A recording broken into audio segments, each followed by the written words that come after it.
journey began with a photograph. Not one I took, but one the world refused to see.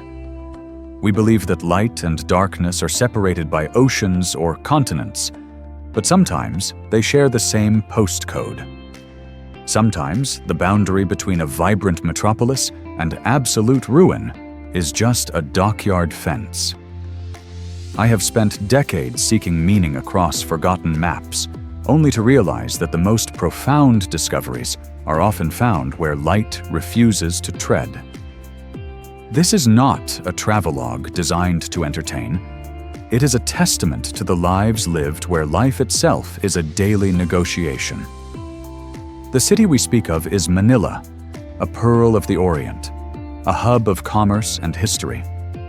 But when you move past the ancient Spanish architecture and the relentless neon pulse of commerce, you find the port.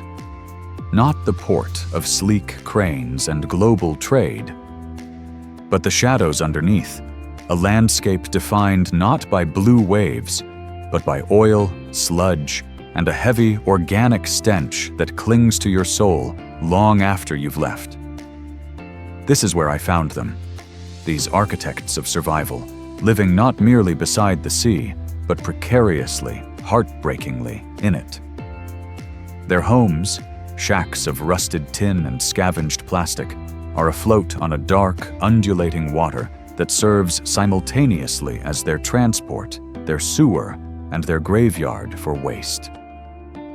Every footstep here is a statement, a silent, stubborn refusal to disappear.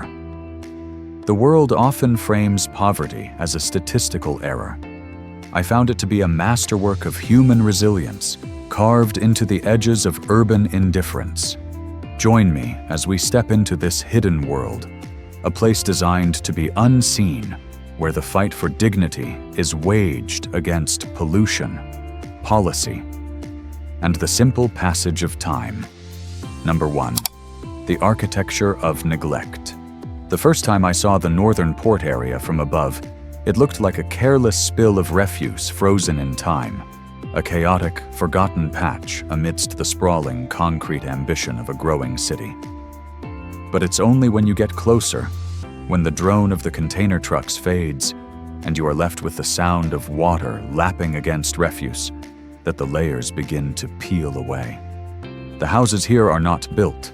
They are clung together, a desperate mosaic of whatever the modern economy discards: rotting plywood, torn cement bags, and corrugated iron that has long since surrendered to rust.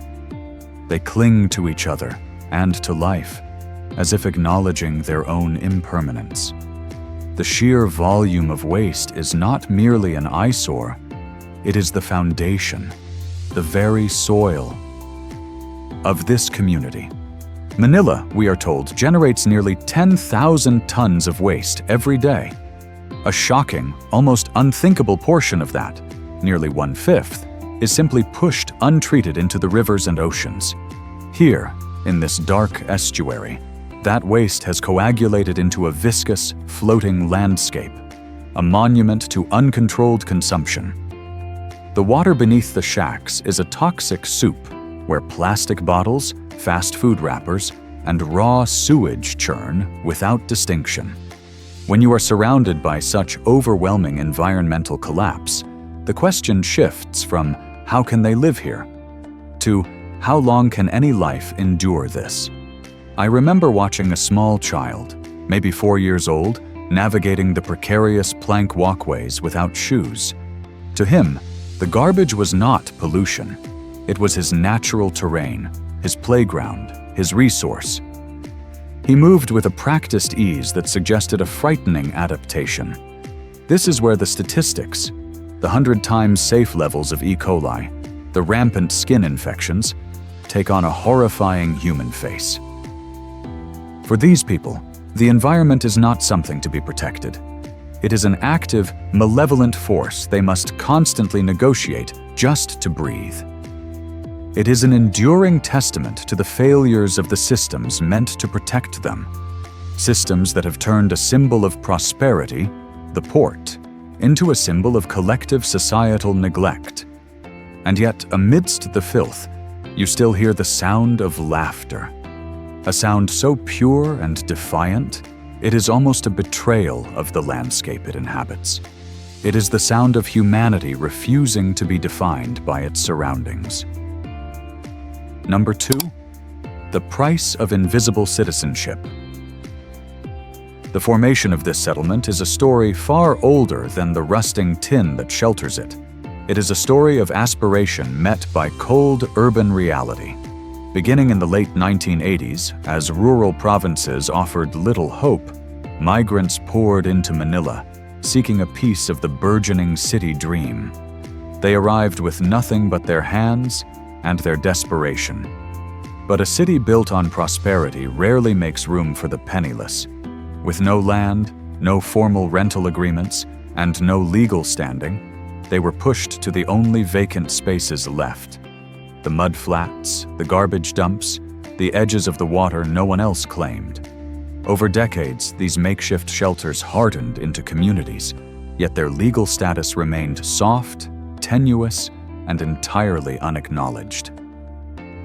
Imagine living in the capital of your country, yet being legally invisible. By some estimates, over 250,000 people now inhabit these coastal slums.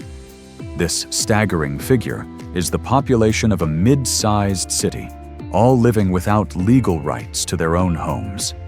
Their existence is a constant, profound state of vulnerability. A simple storm, a bureaucratic decree, or a forced relocation order can wipe out their entire lives, and they have no legal ground on which to object, to sue, or even to receive proper disaster relief.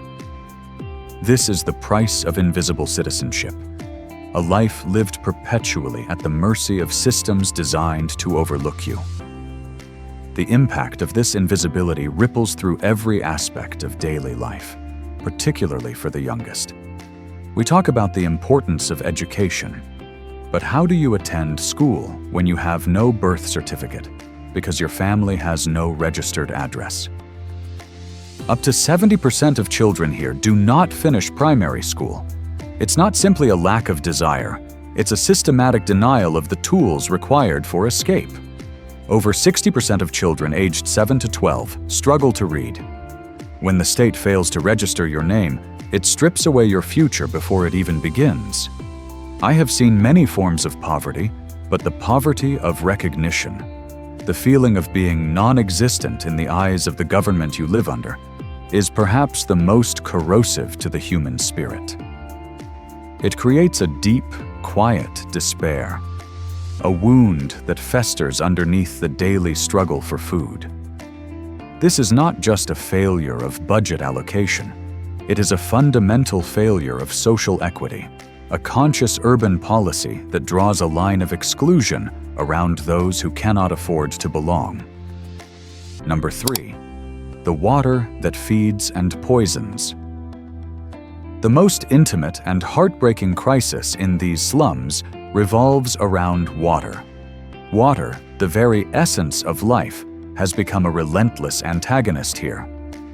When over 40% of families lack access to clean water, it means that the water used for cooking, washing, and drinking is drawn from the same dark confluence where waste, oil, and human effluent flow indistinguishably.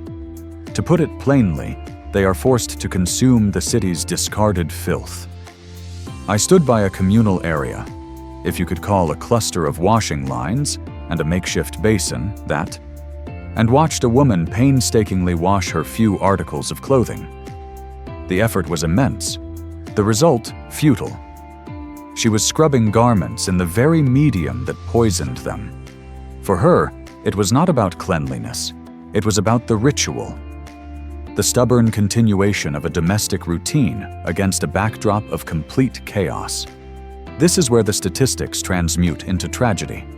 Diarrhea, dermatitis, and respiratory infections are not acute illnesses here. They are endemic. They are not called diseases. They are, as the transcript rightly noted, the rhythm of life. This acceptance, this terrifying normalization of suffering, is what stayed with me. A 3-year-old learns to endure the constant churning in their stomach. An adult no longer bothers to complain about a persistent rash. They treat these illnesses the way one accepts the scorching sun or the unpredictable waves, as an inevitable condition of their existence. It speaks volumes about the human capacity for endurance, yes, but also about the profound depths of neglect required to force such endurance. When a community loses the expectation of basic health and safety, they lose something fundamental about their humanity. They are relegated to a state of perpetual triage, where survival is measured not in years of progress, but in days without immediate fatality. This quiet, persistent poisoning, invisible to the affluent districts just a few miles away, is the true cost of the urban dream. And yet, there is a fierce, almost primal dignity in the small acts of resistance. You see discarded styrofoam boxes turned into rafts, meticulously sorted garbage bags hauled up to exchange plastic bottles and cans for a few coins. This microeconomy of waste, born entirely out of necessity, is the first layer of their self-salvation. They are converting the city's indifference into rice, fish sauce, and salt. They are not waiting for charity. They are literally building their economy from the wreckage of ours. It is an act of creation in the face of complete destruction. A deeply philosophical statement about the fundamental human drive to create value, even where the world insists there is none. Number 4. The veil of tourist indifference. I have traversed the globe, observing how societies manage their uncomfortable truths. Few do it with the efficiency of modern tourism and government policy. The painful truth of Manila's slums is that they are not merely ignored. They are actively erased from the public narrative. You will not find Isla Puting Bato or the Basico waterfront in any glossy tourist brochure. Tour companies, acutely aware of the delicate image they must maintain, meticulously design their routes to skirt the area entirely. The slums become a vacuum, a geographical non-entity. This deliberate avoidance creates a profound moral silence. The majority of the city's inhabitants, insulated by prosperity and the convenience of turning a blind eye, sustain this silence. They know the slums exist, but facing that truth would require an uncomfortable confrontation with their own privilege, a disruption of the peaceful living they cherish. And so, the veil remains drawn. This is not apathy. This is active avoidance, a form of collective self-preservation that demands the marginalized remain invisible. The government's response mirrors this strategy. For years, the issue has been labeled a problem that needs time to solve. Time, in this context, is not a strategy. It is a mechanism for the indefinite postponement of responsibility. It is a slow, bureaucratic weapon against the needy. By postponing a solution, they postpone the necessity of recognizing the human beings involved. It preserves the beautiful, functional image of the city they wish to project to the world, at the expense of the 250,000 people living in its shadow. This systematic erasure is perhaps the most insidious form of violence these communities endure. It denies them not just resources, but validation. When your existence is officially denied, your suffering is dismissed as fictional. This is where the documentary medium finds its essential, moral purpose: to turn the camera where the city refuses to look. The act of observation becomes an act of restitution, giving back the one thing they have been systematically stripped of: witness. Yet, even in the darkest, most forgotten places, the internal human spark refuses to be extinguished. Despite the official maps that exclude them, despite the policies that ignore them, the people here are not sitting idle, waiting for a savior. They are rebuilding after storms, raising their children, and performing the 1,000 small acts that constitute a dignified life. They live in order, not chaos, in an environment that seems utterly unworthy of human dignity. It suggests that dignity is not conferred by status or wealth. It is an internal combustion, a choice made every morning to continue the fight. Number 5. The fragile fires of self-rescue. In the face of systemic abandonment, humanity instinctively turns inward, seeking warmth from its own fire. And here, in the Manila port slums, those fires are burning, fragile, flickering, yet stubbornly persistent. These are the initiatives of self-rescue, often spearheaded by external non-governmental organizations, NGOs, but driven entirely by local necessity and spirit. By late 2023, dozens of social organizations were operating, focusing on the most basic, yet most critical needs: education, sanitation, and health. Under hot, makeshift tin roofs, classrooms materialize. Desks are old, books are donated, and the teachers are often volunteers, students or retired professionals, offering their knowledge simply because the need is overwhelming. The statistics here are a rare source of light. In some programs, the literacy rate among 8 to 11-year-olds has more than doubled in 6 months. This rapid progress reveals not a lack of capacity, but an overwhelming lack of opportunity. When the door is finally cracked open, the children rush in. The community sanitation efforts are equally profound. Projects like Clean Shores, Clean Lives transform the residents from victims of pollution into active environmental stewards.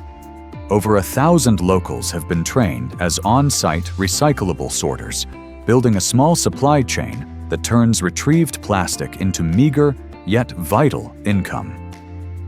This initiative does 2 things. It cleans the immediate environment, and more importantly, it restores a sense of agency. They are no longer just living in the garbage, they are finding purpose and income from it. I noticed a developing phenomenon I've seen in many marginalized zones across the world: spontaneous micro-entrepreneurship. Small bamboo stalls appear selling basic necessities. Solar-powered charging services pop up amidst the chaotic wiring. And filtered water points repurpose plastic cans. These aren't grand business models. They are intricate, hyper-local survival systems. The very act of selling something, of providing a service, stabilizes income and reduces absolute dependence on aid. Nearly 40% of households here have at least one member engaged in such a small enterprise. This demonstrates a core philosophical truth. Humanity's inclination towards order and industry is innate. You do not need massive investment to see the desire for betterment. You only need to remove the shackles of absolute despair. However, these flickering lights are suffocatingly fragile. The internal reports are stark. Without sustained funding, 60% of these community programs are slated to cease operations within the next year. When the grants end, the makeshift classrooms will be demolished. The recycling jobs will vanish, and the only support structure they have will collapse. It raises a haunting question. What is the moral calculus of temporary aid? Does bringing light for a moment, only to plunge the community back into darkness, serve hope or deepen despair? Number 6. The dual blow of water and budget cuts. Just when these fragile fires of self-rescue begin to gain traction, the reality of living on the water's volatile edge reasserts itself. The year 2024 brought a devastating clarity. A torrential downpour coupled with an unusual tidal surge submerged more than 70% of the portside slums in dirty water within 36 hours. This wasn't just rain. It was an act of environmental hostility. Layers of accumulated trash were physically pushed back into the homes, contaminating every last possession. Beds, rice cookers, the few meager comforts they possessed. The long-term prognosis is grimmer still. Sea levels in Manila Bay are rising faster than the global average, a relentless, invisible threat that guarantees more frequent and prolonged flooding. The aftermath of such events goes far beyond material loss. Hospitalizations for waterborne diseases double within weeks. Malnutrition and severe dehydration spike among the children. The environmental catastrophe triggers a devastating mental breakdown. Temporary classrooms are destroyed, recycling operations are suspended, and the already unstable income streams vanish. The few small murals of hope painted on the walls are washed away, leaving only streaks in the black water, a visual metaphor for the extinguishing of possibility. But the most crushing blow comes not from nature, but from bureaucracy. Concurrent with the flooding, funding from both domestic and international sources for community programs in Manila's slums saw a steep decline, a significant percentage shift as budgetary priorities moved to other typhoon-ravaged provinces. This is the dual blow. Nature's indiscriminate fury coupled with the system's cold calculus. The internal report warning that 60% of programs would fail became an inevitable prophecy. This chaos reveals the true fragility of life here. The systems, local and central governments, operate in a disjointed manner, making decisions that lack synchronization. People find themselves trapped between the floodwaters on one side and sudden, often uncompensated, forced eviction orders on the other. Where do you go when both the natural world and the administrative world are actively pushing you out? I have seen families forced to sell their last possessions, a rice cooker, a metal door, just to buy medicine or to pay off the short-term debts incurred during the flood. It is a suffocating cycle of recurring debt, where every rainy season wipes out the previous year's meager gains. The tragedy is that this is not an anomaly. It is the predictable reality for those who lack a safety net. A prolonged rainstorm doesn't just destroy a roof, it can extinguish an entire future. Number 7. The silent rise and the architects of dignity. With all doors to external aid closing and official relief remaining a distant rumor, the community did the only thing left. They relied on themselves. They stopped waiting to be saved and began to organize for survival on their own terms. This phenomenon, this silent rise, is perhaps the most compelling human narrative to emerge from the darkness of the slums. In areas like Paseco, hundreds of households spontaneously came together to form community response teams. This was not born from a grant or a political mandate, but from an innate discipline and a ferocious determination to survive. They assigned tasks: clearing trash, sharing what little clean water they had, reinforcing homes against the next surge, and maintaining a watch at night. They lacked budgets, they lacked technical expertise, but they possessed a unified will. In just 3 weeks, they cleared tons of trash and reinforced dozens of flooded homes, establishing a low-cost flood warning system using simple colored flags. This success was viral, spreading quickly to neighboring areas. What is particularly profound about this self-organization is the central role played by the women. Data suggests that nearly 3/4 of these community-level response initiatives are coordinated or actively participated in by women. They organize first aid sessions, teach water purification techniques using rudimentary activated carbon, and discreetly solicit food donations from the bustling markets near the port. The women here are the true architects of dignity. They transform the chaos of the flood into organized resilience, ensuring that the next generation has a slightly better chance than the last. This movement is quiet. There are no banners, no media fanfare, and no loud declarations. Its symbolic value is immense. It demonstrates that these individuals are no longer rebelling against nature or fighting a massive, immovable system. Instead, they are carving out small, manageable areas of control where they can proactively fix a roof, filter rainwater, or hold a class for a child. This resilience doesn't start with money or policy. It starts with the first hand raised in a small, crowded room.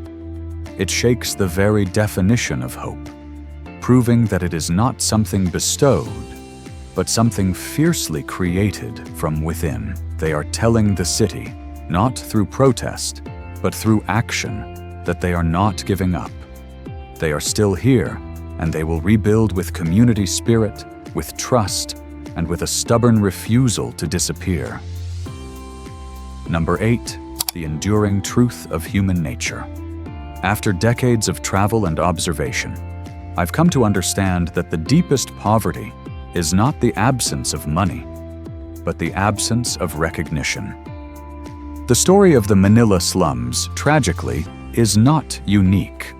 It is a magnified mirror reflecting what happens when urbanization leaves its poorest citizens behind. What distinguishes this story, however, is the profound statement these residents make about the enduring nature of humanity.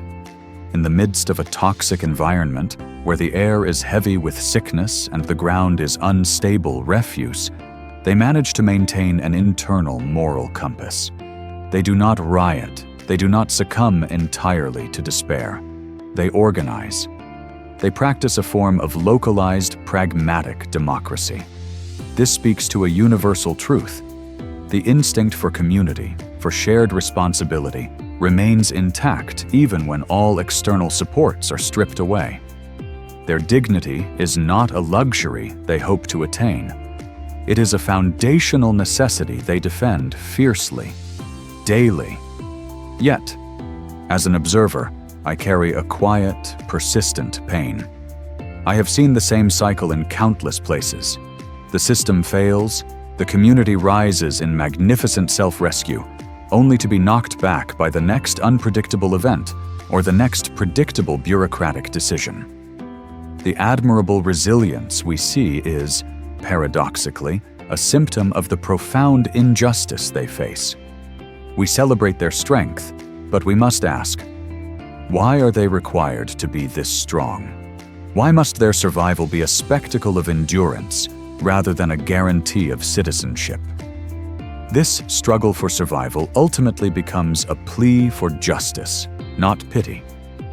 They are asking for the bare minimum: clean water, safe housing, and a voice that matters in the city they inhabit. Tourists still come to Manila and are introduced to a vibrant narrative of history and progress. But they won't see the skinny children scavenging in the hot sun or the mothers washing clothes in water that smells sickening. The world's decision to preserve its beautiful illusions is the heaviest weight these communities must bear. It makes their struggle not just against the environment, but against the constructed reality of the world outside. And that, perhaps, is the darkest truth of all: that our comfortable silence is an active participant in their enduring hardship. Number 9. A witness's confession. I have spent my life chasing stories, seeking the dramatic moments where the human condition is laid bare. And yet, after witnessing the self-organization and resilience here, the women coordinating aid, the community clearing the refuse, I confess my own failure. My failure lies in having spent so long searching for a grand, singular meaning, only to find that meaning resides in these quiet, repeated acts of defiance. The Manila slums are not a problem to be solved with a quick infusion of cash or a single policy change. They are a complex symptom of a fractured urban contract. What I carry away is not the image of the rusted tin or the black water, but the image of a mother teaching her child to read under the light of a single, flickering solar lamp. That light is not a sign of prosperity. It is a sign of an unyielding spirit. It is a spirit that refuses to let the city's indifference define the potential of the next generation.